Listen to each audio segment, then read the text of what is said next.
Madam Chief Justice, Lieutenant Governor, members of the General Assembly, my fellow Hoosiers, it is indeed an honor to once again discuss the state of our great state and the work before us as we all seek to make life better for all Hoosiers. Winston Churchill once said, "A pessimist sees the difficulty in every opportunity. An optimist sees the opportunity in every difficulty." Ladies and gentlemen, you can color me an optimist because there has never been a more opportune time to realize our true potential than right now.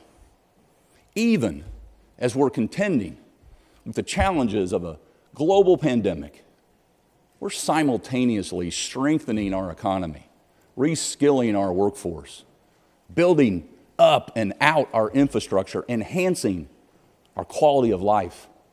And now, because we're ready and able, we're revitalizing and connecting our communities all across the state like never before. Tonight, I'll report on what we're doing for our economy, our people, and our communities. When it comes to our strong economy, we've earned it. Sound fiscal management over time has become our state's reputation. We've produced 9 straight, honestly balanced budgets since 2005.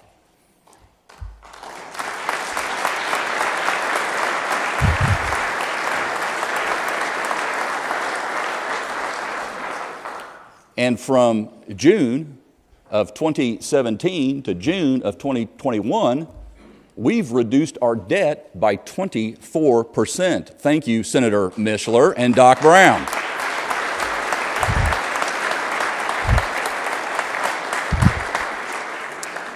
Our discipline has led to record revenue and reserves, and we remain one of 13 states that has received a AAA credit rating from all 3 primary rating agencies. We closed the 2021 fiscal year with $3.9 billion in reserves.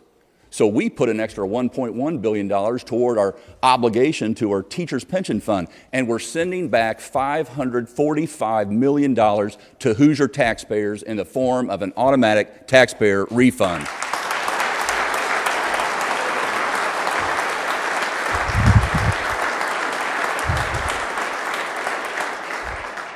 Our rigorous oversight of taxpayer money has solidified Indiana's distinction as a place of investment certainty and stability, predictability, and continuity that our families and our businesses, they love it, and even our neighbors envy it.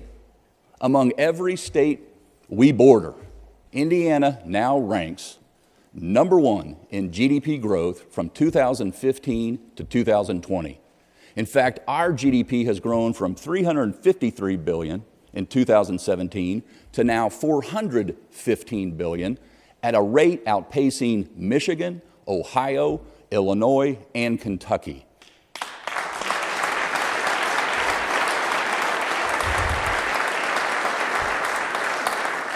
We rank number 1 among those in personal income growth as well from 2015 to 2020. And our unemployment rate, 3%, is our lowest in 21 years and lower than every state we touch. Today, more than 73,000 more Hoosiers are working compared to just before the pandemic hit. 73,000 more.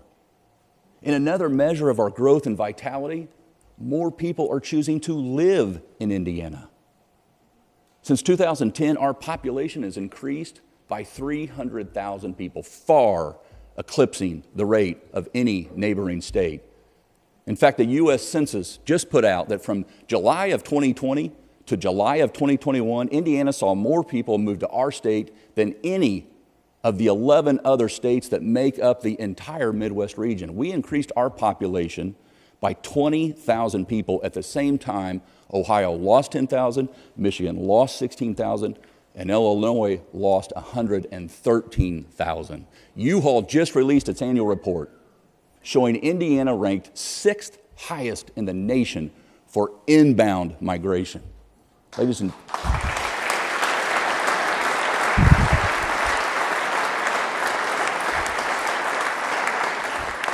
And it's not just individuals who are choosing Indiana, businesses are too. Our last 4 years have been record-breaking years of investment and job commitments. Last year, the Indiana Economic Development Corporation set all-time records in 3 key categories. $8.7 billion in new capital investment, over $1.8 billion in new payroll, and 31,700 new job commitments with average wages over $28 an hour. We saw 29 headquarters plant their flag in Indiana, both homegrown startups and out-of-state relocations. Our monthly single-family home building permits are more than every state we touch, and our state housing is hot all across Indiana. Ladies and gentlemen, the state of our economy is Indiana strong.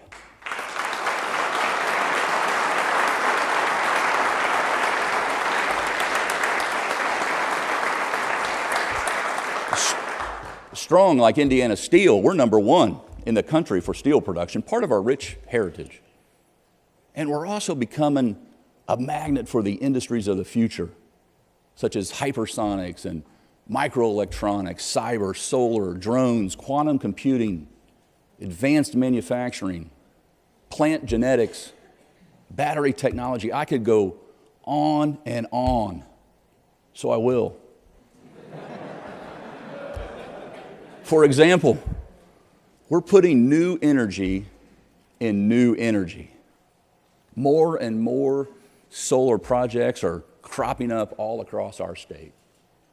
After I visited Tel Aviv last year, Doral Renewables announced that they were building the largest solar farm in the United States on 13,000 acres in Stark and Pulaski counties.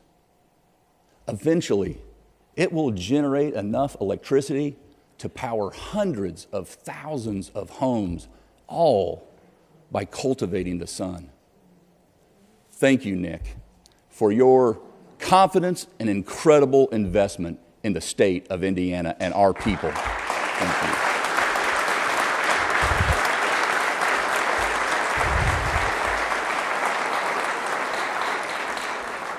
These industries make Indiana the shiny new buckle on what used to be referred to as the old Rust Belt.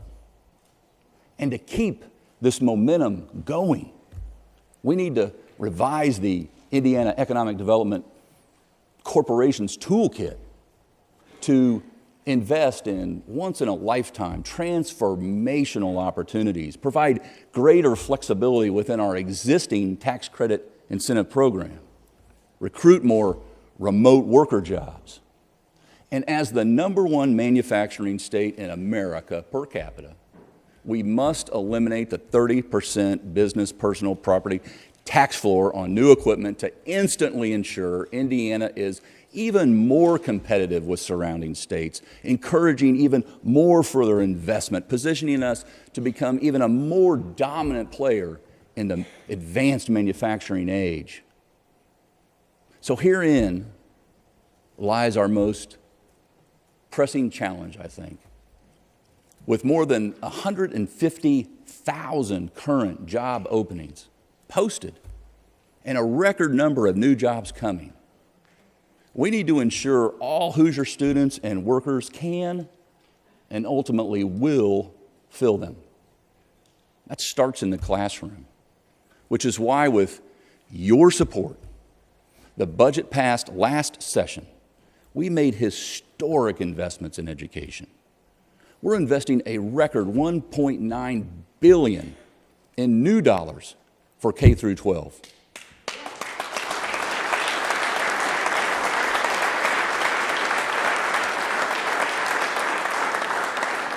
That's over the biennium, and we're increasing the K through 12 tuition support formula by 9%, which is more than $1 billion. That investment is already paying big dividends.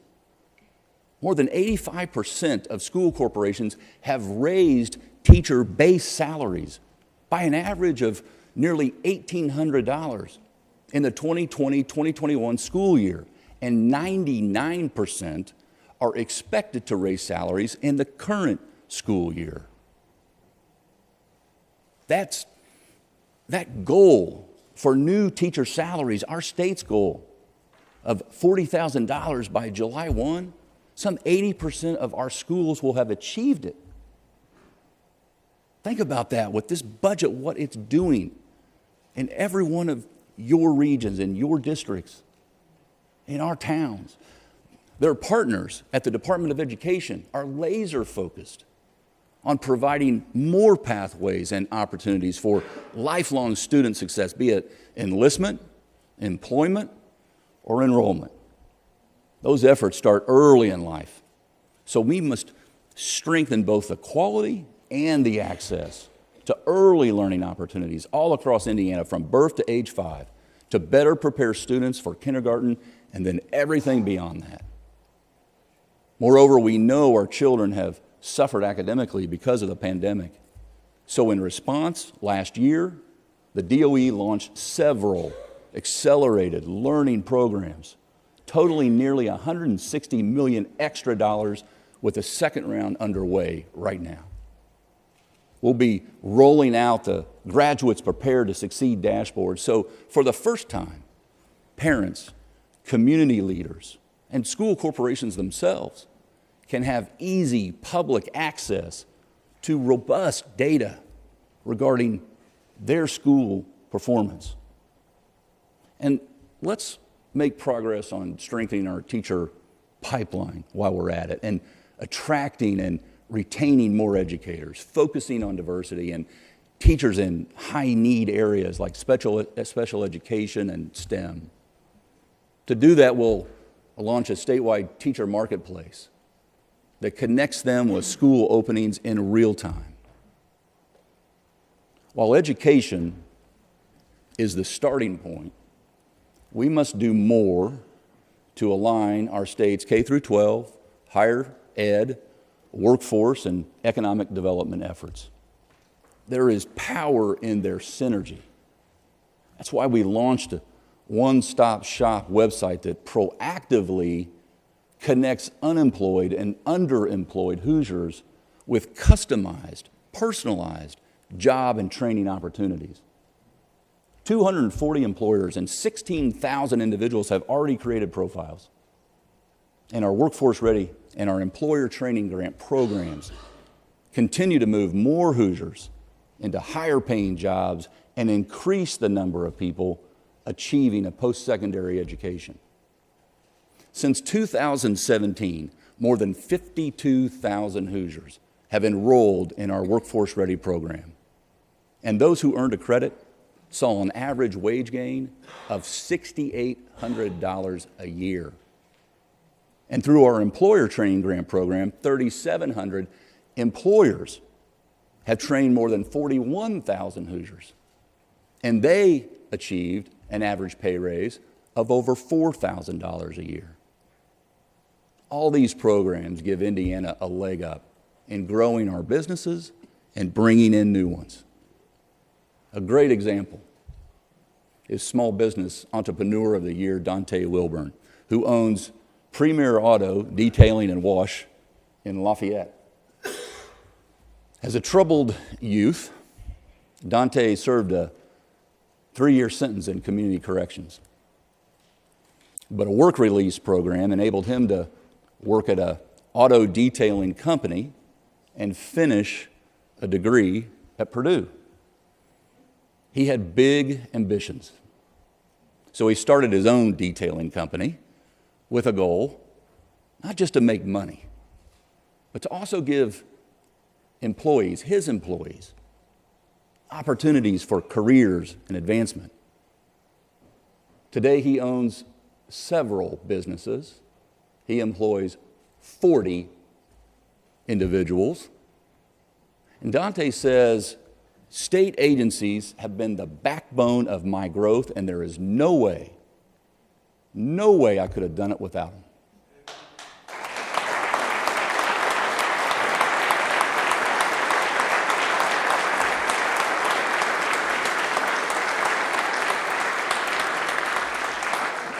We want more Dante Wilburns and more Hoosiers to have greater opportunities to succeed. Dante, thank you for making a difference, and thank you for joining us tonight.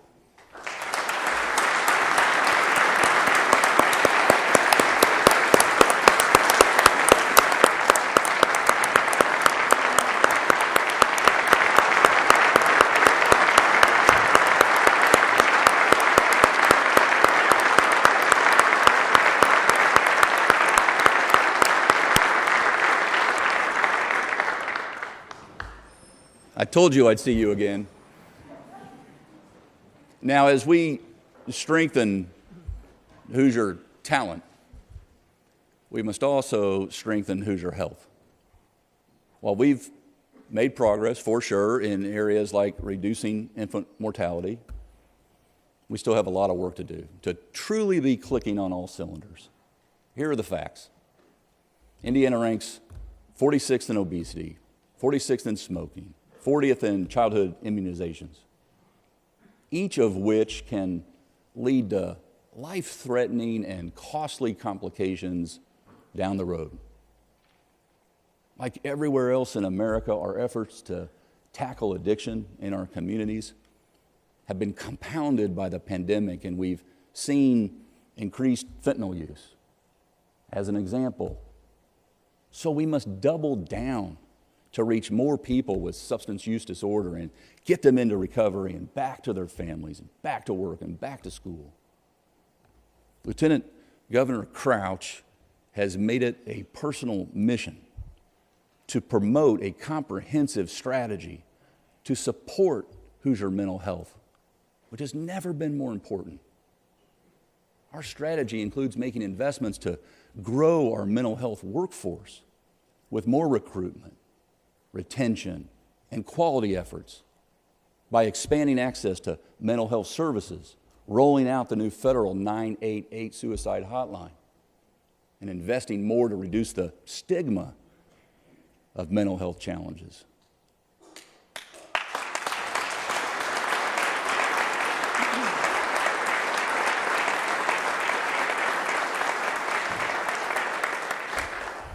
And we will also promote young Hoosier health and wellness by strengthening the guidelines for childhood-led screening and gathering more knowledge about the causes of sudden infant deaths so we can continue reducing infant mortality and saving these precious lives. The task of improving Hoosier health couldn't, again, be more important, and the time to do it never more pressing. To realize new results, addressing these challenges will require new approaches. That's why the Indiana Public Health Commission will submit a report this summer with recommendations ready for the 2023 budget session so we can modernize and strengthen our state's public health system overall, one person at a time. Even as we put massive renewed efforts into public health, we're maintaining our aggressive pace to build a 21st century infrastructure network that links Hoosiers to each other, the nation, and the world of opportunities before us. We're in the midst of deploying $60 billion over 20 years to expand and enhance the roads and bridges that connect our communities, paid for with cash, not debt financed. We're investing $3.6 billion just this year in road projects throughout our entire state. And we're near completion, 3 years ahead of schedule, on I-69, which will create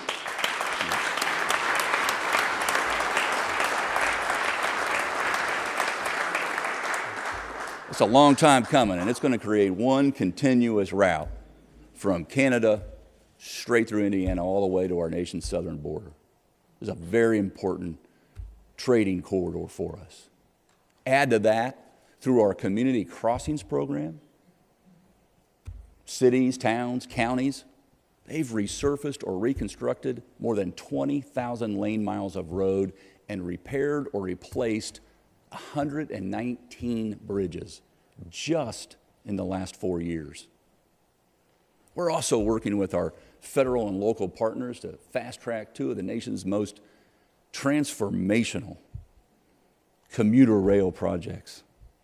When the South Shore Double Track and the Westlake Corridor are completed, they won't just reduce travel times, they will, but they'll fuel an explosion of new investment and opportunity in Northwest Indiana, the likes we haven't seen in decades.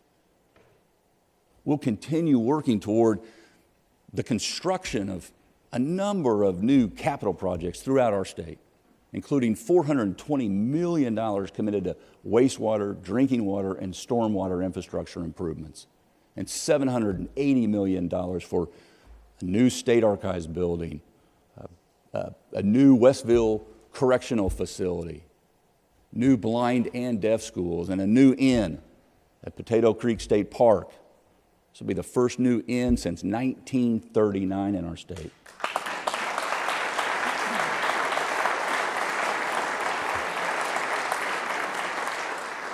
We're also in the middle of the largest expansion of walking, hiking, and biking trails in our state history, investing up to $150 million, helping Hoosiers and our guests see and feel, be part of our natural beauty, linking 112 miles of new, happy trails to our neighborhoods. 94% of Hoosiers now live within 5 miles of trail access. And you'll find more shade on those trails because our commitment to planting 1 million new trees, well, we're ahead of schedule on that front too. We've already planted 400,000 trees so far, and another 200,000 will be planted this spring. And to fortify our information highways, we've made the largest investment in broadband in our state's history.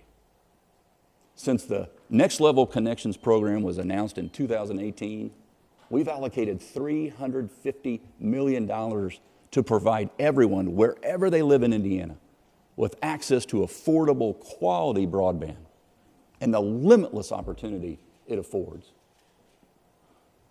This most recent round saw more than $600 million in requests from nearly every county in our state.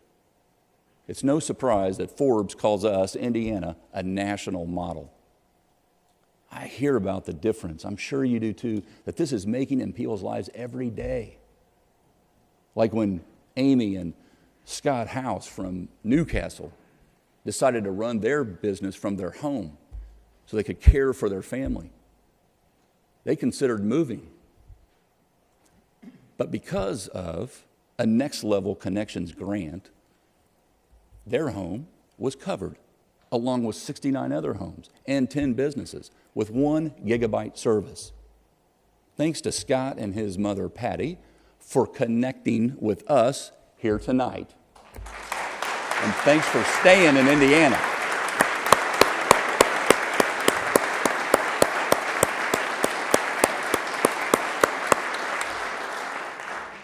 And now we're taking one giant leap toward creating one Indiana. We're a state with incredible urban, rural, and suburban areas, and yet many of our rural areas have struggled to maintain their population. That's why last year I proposed dedicating $500 million to help our communities throughout the entire state accelerate their economic growth, improve quality of life for their residents, and become magnets for talent. To all of you in this room, I salute you for going big and bold. This READY program is the largest investment in Hoosier history, aimed at transforming every region of our state, representing all 92 of our counties. Every region received a portion of that $500 million. But that's just the tip of the iceberg. Local leaders identified nearly 800 projects and $1.5 billion in demand with $15 billion of their own matching funds. That's why we need to come back in 2023 and go big again.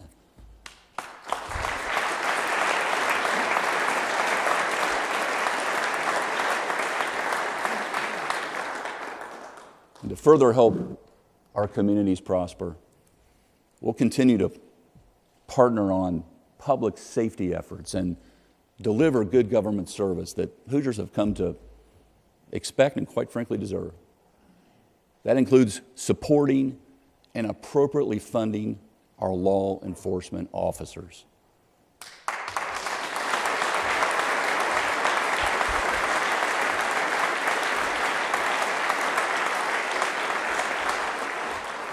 We'll do that in many ways, but including $70 million in our state law enforcement academy and continuing to implement best practices. To Indiana's law enforcement community, I say, we say, thank you, and we have your back.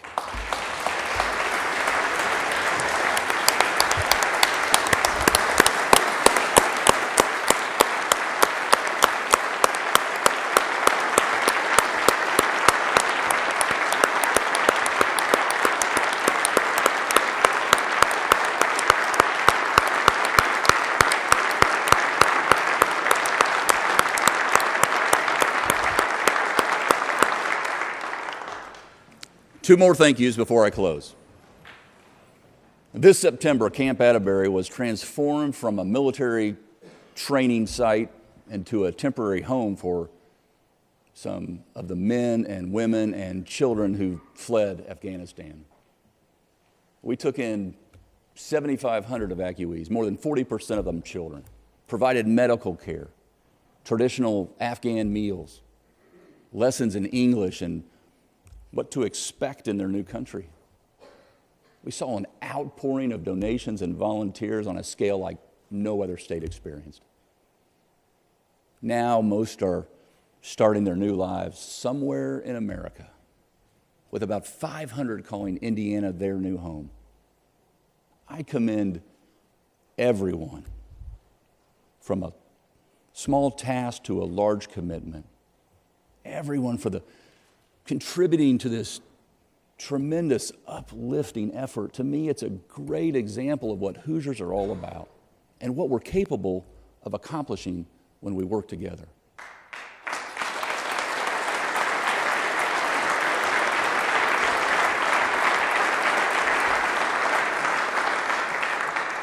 Finally, I couldn't give a state address without giving an update on COVID and the extraordinary personal toll it's had on our families.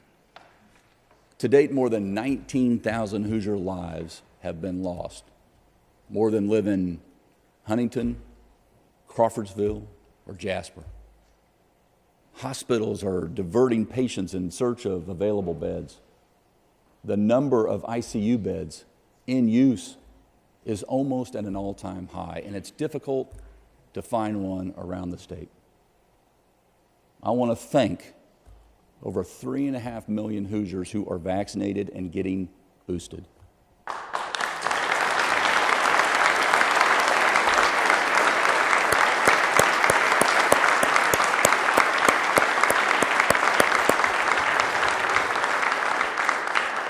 You are a big reason our hospital network hasn't collapsed. We know that people getting vaccinated and boosted overwhelmingly stay out of the hospital, stay out of the ICU, and they don't die. If you haven't been vaccinated, I encourage, I plead, I beg of you to speak to your doctor and do so. I say this even if you've disagreed with every position I've taken, because I want us both to be around to continue to have those disagreements. A special, very special thank you to all those who continue to put others above themselves, to continue the battle against COVID. Our hospitals have been under siege. Our healthcare providers are exhausted physically and mentally, as are those taking care of our nursing home residents and students in our schools and our own state health department, quarterbacking it all, and everyone supporting them. You all have been operating in overdrive for 2 straight years. No words, salary, or earthly awards will ever be enough to repay you for the lives that you've cared for and saved.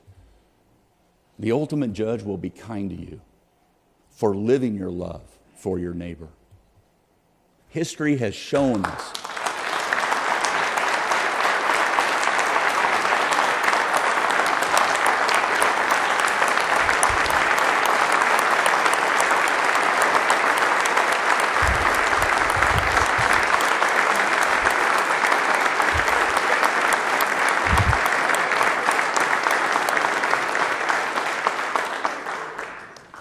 this is an example, and history has shown us time and time again that it is when we're facing the toughest challenges that we can be our best. Despite our challenges, this is a time of unprecedented growth, connections, momentum, and opportunity for all Hoosiers. This is our time, Indiana, not just for today, but for decades to come. And that, my friends, is exactly what we're doing. Thank you, and God bless our great state, and God bless each and every one of you. Thank you.